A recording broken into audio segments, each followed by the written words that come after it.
삶은 고통이다. 그러나 그것을 견디는 자는 지혜를 얻는다. 서양과 동양 철학의 영향을 받은 쇼펜하우어.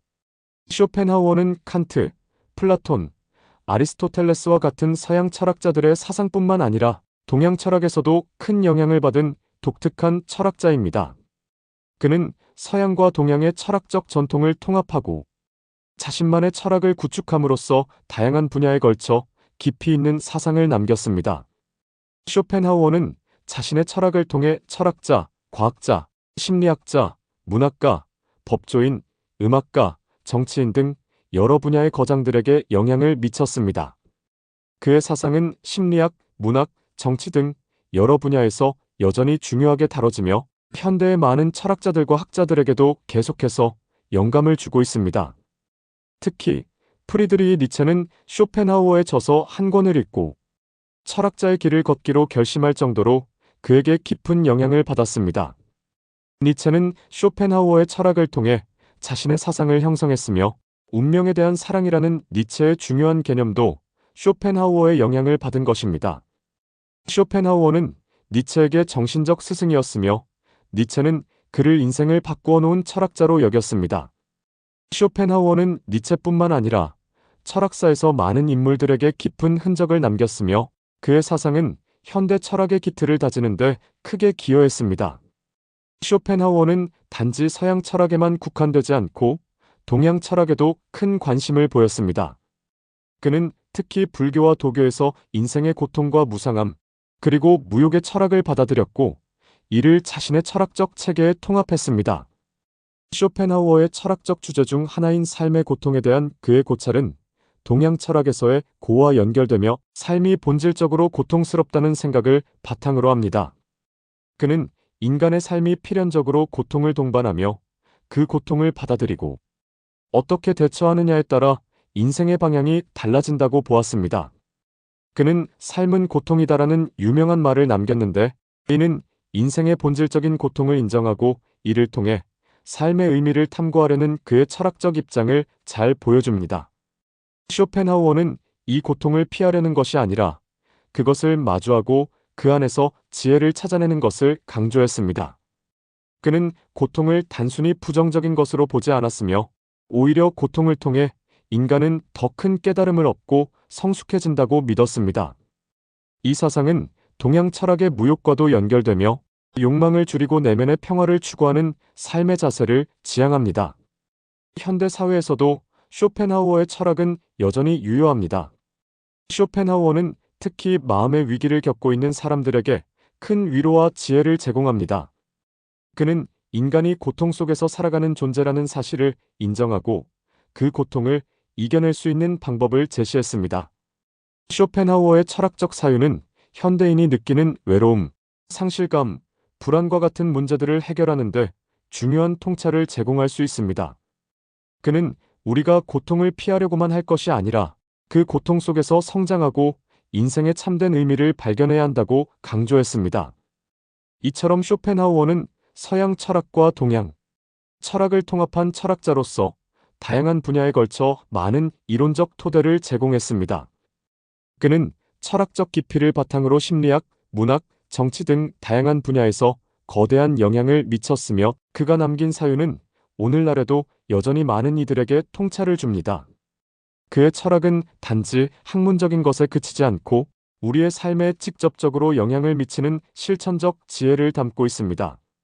이러한 이유로 쇼펜하우어는 세계적인 철학자로서 지금까지도 많은 사람들에게 존경받고 있으며 그의 사상은 철학뿐만 아니라 다양한 학문 분야에서 중요한 이론적 토대를 제공하고 있습니다. 인생의 5가지 지혜. 쇼펜하우어는 인생의 고통을 직시하고 그것을 극복할 수 있는 5가지 중요한 지혜를 제시했습니다. 그의 철학은 단순히 추상적인 이론에 그치는 것이 아니라 현실에서 적용할 수 있는 실천적 지침을 담고 있습니다. 특히 쇼펜하우어는 삶의 어려움을 겪는 사람들에게 인생의 고통을 이해하고 이를 통해 행복에 이르는 길을 찾도록 도와주는 철학을 발전시켰습니다. 그는 인생을 살아가는 데 있어 꼭 필요한 5가지 지혜로 삶의 지혜, 내면에서 행복을 찾는 법, 자신에게 집중하는 방법, 허영심을 버리고 자긍심을 가지는 방법, 시간의 소중함을 깨닫는 방법을 제시했습니다.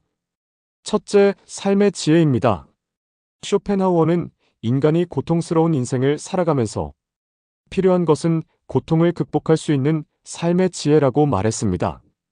그는 인간이 마주하는 다양한 문제와 고난을 피할 수 없음을 인정하며 오히려 그 고난 속에서 어떻게 대처하고 성장할 것인가를 고민해야 한다고 강조했습니다. 고통이란 피할 수 없는 것이며 이를 마주할 때 비로소 진정한 지혜를 얻을 수 있다는 것입니다. 그는 고통을 인생의 일부로 받아들이고 그것을 극복하는 과정에서 인간은 내면적으로 성숙해진다고 말했습니다. 둘째, 행복을 외부가 아닌 내면에서 찾는 법을 가르칩니다. 쇼펜하우어는 행복을 외부에서 찾으려는 것은 결국 허무와 좌절을 불러일으킨다고 말했습니다. 외부의 조건이나 타인에게 의존해 행복을 찾으려 하면 그것이 사라질 때 우리는 공허함을 느끼게 됩니다.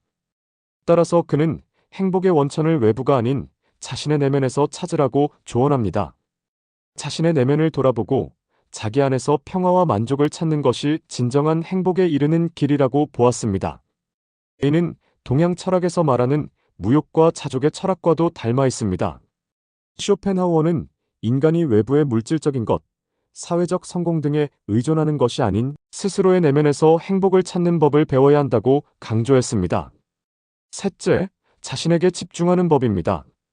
쇼펜하우어는 사람들이 외부 세계에 지나치게 신경 쓰고 타인의 시선에 휘둘리는 것을 경계했습니다. 그는 외부의 평가나 기대에 의존하지 않고 자신에게 집중하는 것이 필요하다고 강조했습니다. 사람은 끊임없이 타인과 자신을 비교하고 타인의 기대에 부응하려 노력하지만 이는 오히려 자신의 삶을 방해하는 요소가 될 수 있습니다. 쇼펜하우어는 자신에게 집중하고 자신의 가치를 스스로 정의하는 것이 중요하다고 말했습니다. 자신만의 삶의 기준을 세우고 그것을 따르며 살아가는 것이 진정한 자아를 실현하는 길이라고 보았습니다. 넷째, 허영심을 버리고 자긍심을 가지는 방법입니다.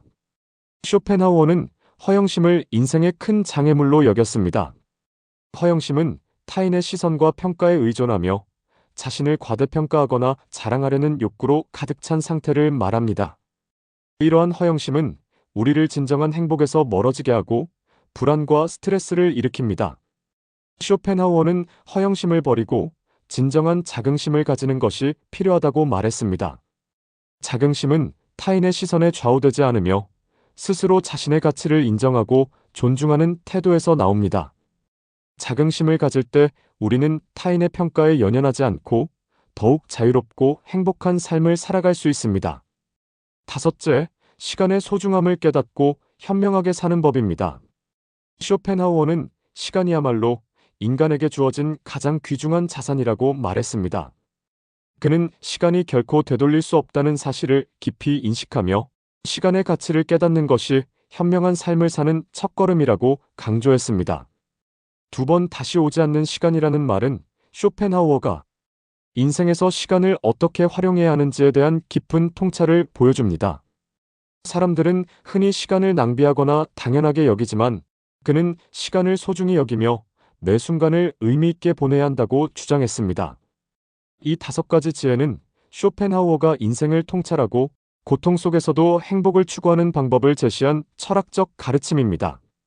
그는 인생에서 마주하는 고난과 좌절을 단순히 부정적인 것으로 보지 않았습니다.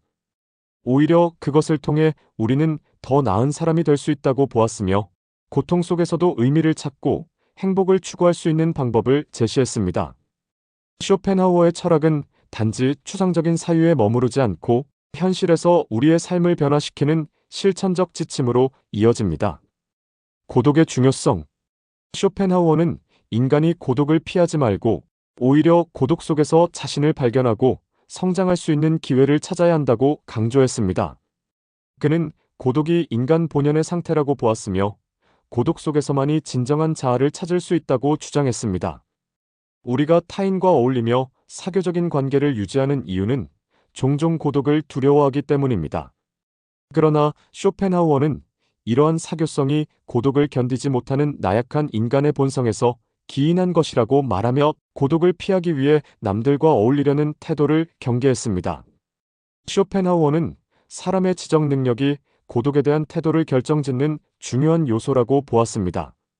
그는 지적 능력이 뛰어난 사람일수록 고독을 잘 견디고 오히려 고독 속에서 내면의 성장을 이룬다고 말했습니다. 이러한 사람들은 다른 사람들과 어울리기보다는 자신의 내면에 집중하며 지적인 활동을 통해 혼자 있는 시간을 풍요롭게 보냅니다. 반면 지적 능력이 떨어지는 사람일수록 타인과 어울리기를 좋아하고 그들 사이에서 자신의 존재감을 확인하려는 경향이 강하다고 쇼펜하우어는 분석했습니다.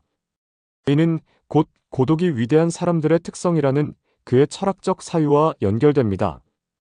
위대한 인물들은 고독을 두려워하지 않고 오히려 그것을 통해 더 큰 성찰과 지혜를 얻는다고 그는 보았습니다. 쇼펜하우어는 아리스토텔레스의 철학을 언급하며 행복의 조건으로 자족하는 삶을 제시합니다. 아리스토텔레스는 타인의 도움에 의존하지 않고 스스로 만족할 수 있는 삶을 살아야 진정한 행복을 누릴 수 있다고 말했습니다. 이는 쇼펜하우어가 말하는 고독의 가치와도 일치합니다. 그는 외부에서 행복을 찾기보다는 고독 속에서 스스로 자족하는 삶이야말로 진정한 행복의 원천이라고 보았습니다. 이러한 자족의 삶은 타인에게 기대지 않고 자신의 내면에서 만족을 찾는 것이며 고독을 통해 스스로를 돌아보며 진정한 자신을 발견하는 과정입니다. 고독은 인간의 본래 모습에 가까운 상태라고 쇼펜하우어는 말합니다. 우리는 타인과의 관계에서 완전한 융화를 이루는 것이 불가능하며 서로 다른 개성과 의견 차이 때문에 갈등이 생기기 마련입니다. 그러나 자신의 내면과의 관계에서는 완전한 융화가 가능하다고 그는 주장합니다. 다른 사람과의 관계에서는 언제나 마찰과 불협화음이 존재할 수밖에 없지만 자신과의 관계에서는 그럴 일이 없습니다. 오직 고독 속에서만 우리는 완전한 평화와 조화를 이룰 수 있으며 그 속에서 진정한 행복을 찾을 수 있다는 것입니다. 쇼펜하우어는 인간이 고독을 피하지 않고 그 속에서 자신의 본 모습을 마주할 때 비로소 내면의 평화와 행복을 누릴 수 있다고 강조합니다. 쇼펜하우어는 고독과 사교성을 대립하는 개념으로 보았습니다. 그는 사교성이 인간에게 필요하긴 하지만 그것이 지나치면 오히려 해로울 수 있다고 지적했습니다. 사교적인 사람들은 다른 사람들과 어울리며 자신의 존재감을 확인하려 하고 그 속에서 행복을 찾으려 합니다. 그러나 이런 태도는 오히려 자신의 내면을 소홀히 하게 만들고 타인에게 의존하게 만드는 위험을 수반합니다. 쇼펜하우어는 고독을 견딜 수 있는 능력이 곧 진정한 성숙이라고 보았습니다. 그는 타인과의 관계에서 얻을 수 없는 깊이 있는 성찰과 평화를 고독 속에서 발견할 수 있다고 말합니다. 또한 쇼펜하우어는 고독을 통해 인간은 더 깊이 있는 사유를 할 수 있다고 보았습니다. 우리는 혼자 있을 때 비로소 진정한 자유를 느끼며 그 자유 속에서 스스로를 성찰할 수 있는 기회를 갖게 됩니다. 고독 속에서 우리는 타인의 시선이나 기대에 얽매이지 않고 온전히 자신에게 집중할 수 있습니다. 이러한 고독의 시간은 우리의 내면을 더욱 풍요롭게 하고 자기 자신을 이해하는 데 큰 도움이 됩니다. 쇼펜하우어는 고독이야말로 진정한 자아를 발견하는 길이라고 말하며 인간이 스스로에게 충실할 수 있는 상태를 유지해야 한다고 강조했습니다. 결국 쇼펜하우어는 고독이 인간에게 주는 긍정적인 효과를 높이 평가합니다. 그는 고독을 두려워하지 말고 그 속에서 자신을 마주하며 더 큰 지혜를 얻으라고 조언합니다. 인간은 혼자 있을 때 비로소 자신의 본 모습을 마주할 수 있으며 그 고독 속에서 자기 성찰을 통해 성숙해질 수 있습니다. 쇼펜하우어는 고독을 통해 내면의 평화와 성장을 이루는 것이 진정한 행복으로 가는 길이라고 믿었으며 이는 현대 사회에서도 여전히 중요한 철학적 메시지로 다가옵니다. 고독 속에서 행복을 찾는 법. 쇼펜하우어는 인간의 행복을 찾기 위해서는 외부의 자극에 의존하기보다는 고독을 견디고 그 속에서 자신의 내면을 들여다보는 것이 중요하다고 말했습니다. 그는 우리가 고독을 피하지 않고 그 안에서 스스로 만족할 수 있는 능력을 키울 때 진정한 행복을 찾을 수 있다고 강조했습니다. 고독은 단순히 외로움을 느끼는 상태가 아니라 오히려 자기 자신과 마주하며 내면의 평화를 찾을 수 있는 시간입니다. 쇼펜하우어는 고독 속에서만 인간이 본래의 모습을 찾을 수 있으며 진정한 행복은 외부가 아니라 바로 이 고독 속에서 나온다고 주장했습니다. 쇼펜하우어는 고독을 위대한 사람의 특성이라고 표현했습니다. 그는 지적인 능력이 뛰어난 사람일수록 혼자 있는 시간을 더 소중하게 여기며 지적 능력이 떨어질수록 타인과 어울리려는 경향이 강하다고 말했습니다. 이러한 분석은 고독을 인간의 성숙과 연결짓는 그의 철학적 관점을 잘 보여줍니다. 쇼펜하우어는 고독 속에서 자기 자신과의 관계를 깊게 탐구하는 것이 중요한 이유를 강조했으며, 이를 통해 타인과의 관계보다 자신과의 관계가 더 중요한 이유를 설명했습니다. 사람들은 외로움을 피하고 타인과 어울리기 위해 무리 속에 들어가지만 그 속에서는 오히려 진정한 자아를 찾기가 어렵다고 그는 지적했습니다. 쇼펜하우어는 특히 고독의 가치를 깨닫고 그것을 즐길 줄 아는 것이 중요하다고 말했습니다. 고독 속에서 스스로를 돌아보고 자신의 내면을 들여다보며 자아를 발견하는 것이야말로 진정한 성숙의 과정이라고 그는 보았습니다. 인간관계에서 생기는 마찰과 갈등은 피할 수 없지만 자신의 내면과의 관계는 언제나 조화롭고 평화로울 수 있습니다. 따라서 고독은 불가피하게 찾아오는 것이 아니라 우리가 스스로 선택하고 받아들여야 하는 삶의 일부라고 그는 주장했습니다. 쇼펜하우어는 타인과의 관계 속에서 얻을 수 없는 평화와 행복을 고독 속에서 발견할 수 있다고 강조합니다.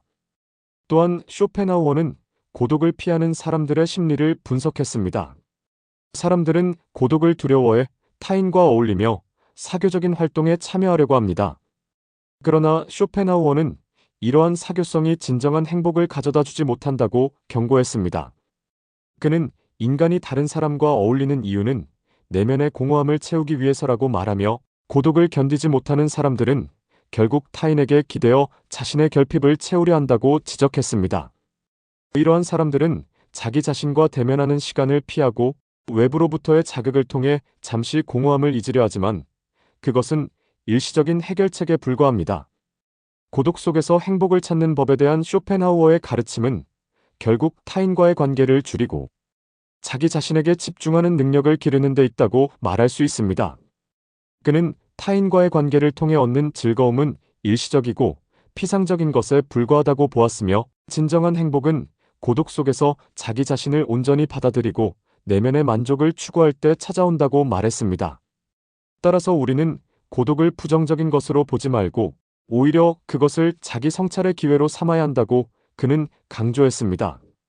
쇼펜하우어는 이러한 고독 속에서 자신의 가치를 깨닫는 것이 중요하다고 말합니다.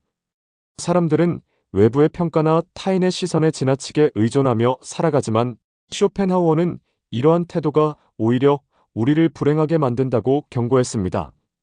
그는 인간이 타인의 인정이나 사회적 성공에 의존하지 않고 고독 속에서 자기 자신을 발견하고 그 속에서 만족을 찾을 수 있을 때 비로소 진정한 행복을 누릴 수 있다고 보았습니다. 고독은 스스로의 가치를 깨닫고 내면을 탐구할 수 있는 기회이며, 이를 통해 우리는 더 성숙하고 지혜로운 사람이 될 수 있습니다. 쇼펜하우어는 고독이 인간에게 주는 긍정적인 효과를 설명하며, 고독을 통해 우리는 진정한 자유를 얻을 수 있다고 말합니다. 타인과 어울리며 얻는 만족은 일시적이고 한계가 있지만 고독 속에서 자신과 마주하는 시간은 진정한 자유와 평화를 가져다 줍니다. 이 자유는 타인의 기대나 사회적 규범에서 벗어나 오로지 자신의 내면에 집중하는 상태에서 얻을 수 있습니다. 쇼펜하우어는 고독 속에서 우리는 타인의 평가에 연연하지 않고 진정한 자신을 찾아가는 길을 걸을 수 있다고 말합니다. 또한 그는 고독을 통해 인간은 내면의 성장을 이룰 수 있다고 보았습니다. 고독은 단순히 외로움을 느끼는 상태가 아니라 자신의 내면을 탐구하고 성찰할 수 있는 중요한 시간입니다. 쇼펜하우어는 고독 속에서 자기 자신과 마주하며 내면의 문제들을 해결해 나가는 것이야말로 진정한 성숙의 과정이라고 말합니다. 이러한 고독의 시간은 인간에게 내면의 평화와 자기 성찰을 가능하게 하며 그것이 곧 성숙한 인격을 형성하는 데 중요한 역할을 합니다. 마지막으로 쇼펜하우어는 고독을 인간의 성장 과정에서 필수적인 요소로 보았습니다. 그는 고독 속에서 우리는 자신의 본 모습을 마주하게 되며 이를 통해 내면의 성숙을 이룰 수 있다고 주장했습니다. 인간은 타인과의 관계에서 자신을 끊임없이 평가받고 판단받지만 고독 속에서는 이러한 외부의 영향에서 벗어나 오로지 자기 자신에게 집중할 수 있습니다. 이러한 과정에서 우리는 진정한 자신을 발견하고 그것을 통해 내면의 평화를 찾을 수 있습니다. 결국 쇼펜하우어는 고독 속에서 우리는 더 나은 자신을 만들 수 있으며 그 속에서 진정한 행복을 찾을 수 있다고 강조했습니다. 고독은 단순히 외로움이나 고통이 아니라 내면을 돌아보고 자신과 깊이 마주하는 시간으로 그것이야말로 우리가 추구해야 할 삶의 중요한 부분이라는 것입니다. 사람과의 관계보다 자신에게 집중하라. 쇼펜하우어는 인간이 타인과의 관계에서 오는 고통을 줄이기 위해서는 자신에게 집중하는 법을 배워야 한다고 주장합니다. 사람들은 흔히 외부 세계에 지나치게 신경 쓰고 타인의 시선에 휘둘리며 살아갑니다. 그러나 이러한 태도는 우리가 진정으로 원하는 삶을 살지 못하게 하고 타인의 기대에 부응하려는 부담으로 인해 내면의 평화를 잃게 만듭니다. 쇼펜하우어는 타인의 평가나 기대에 의존하는 것이 아닌 자신만의 기준과 가치를 세워 스스로를 바라보는 법을 배우는 것이 중요하다고 강조합니다. 쇼펜하우어는 사람들에게 흔히 타인의 시선에 너무 신경 쓰는 경향이 있다고 지적했습니다. 우리는 사회적 존재로서 다른 사람들과 관계를 맺고 살아가야 하며 그 속에서 인정받기를 원합니다. 하지만 쇼펜하우어는 타인의 평가에 의존하는 삶은 결국 우리를 피곤하게 만들고 진정한 자아를 잃어버리게 한다고 말했습니다. 그는 타인과의 비교 속에서 자신을 평가하는 것은 바람직하지 않으며 이는 우리에게 불필요한 스트레스와 불안을 가져올 뿐이라고 주장했습니다. 따라서 그는 사람들에게 외부의 인정이나 평가를 기대하기보다는 스스로 만족할 수 있는 삶을 살라고 조언합니다. 타인의 기대에 부응하려고 하는 태도는 우리를 더 불행하게 만들 수 있습니다. 쇼펜하우어는 인간이 타인의 기대에 부응하려는 노력 자체가 자신을 희생하게 만들고 결국에는 그 기대를 충족시키기 위해 과도한 스트레스를 받게 된다고 경고했습니다. 사람들은 다른 사람의 시선과 평가를 의식하며 행동하고 그에 따라 자신의 가치를 판단하는 경향이 있습니다. 하지만 이는 오히려 자신의 자율성을 잃어버리는 것으로 이어질 수 있습니다. 쇼펜하우어는 우리가 타인의 평가에 너무 의존하지 말고 스스로에게 집중해야 한다고 말했습니다. 시청해주셔서 감사합니다.